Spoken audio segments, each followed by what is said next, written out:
Dans cette vidéo, nous allons parler du STIP, le système de traitement initial des plans de vol. C'est un système du COTRA. Physiquement, il est implanté à Bordeaux, au CESNAC. À quoi il sert le STIP? En fait, l'architecture du COTRA, elle a besoin d'un système central pour les plans de vol qui s'appelle le STIP. C'est donc, d'une part, la porte d'entrée du COTRA. Donc, lorsque un plan de vol arrive de l'Europe, arrive du NMOC, il arrive au STIP.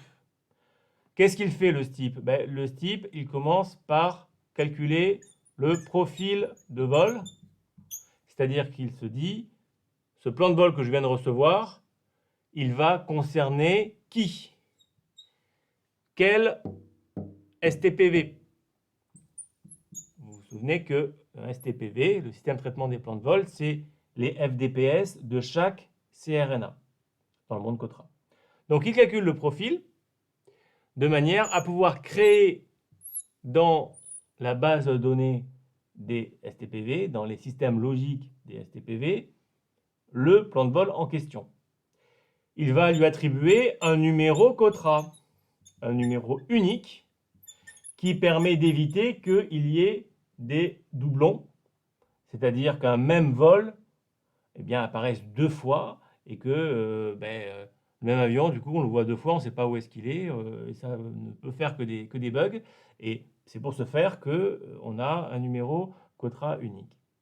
Troisième fonction, à chaque fois qu'un STPV va faire une modification sur un vol, fait une modification parce qu'un contrôleur derrière a procédé à modifier quelque chose, un niveau de vol, une route, une balise, je ne sais quoi, eh bien, le STIP est au courant de ces modifications, suivi des modifications.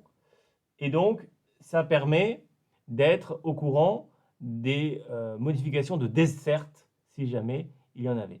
Donc, à retenir, dans le monde COTRA, nous avons donc ce STIP, qui va évidemment disparaître quand on passera à ForFlight, mais tant qu'il y a des STPV, on a besoin du STIP. Les STPV ont besoin du STIP pour fonctionner. Dans le monde de ForFlight, il n'y aura plus de STIP. Le tandem STIP-STPV sera remplacé par CoFlight.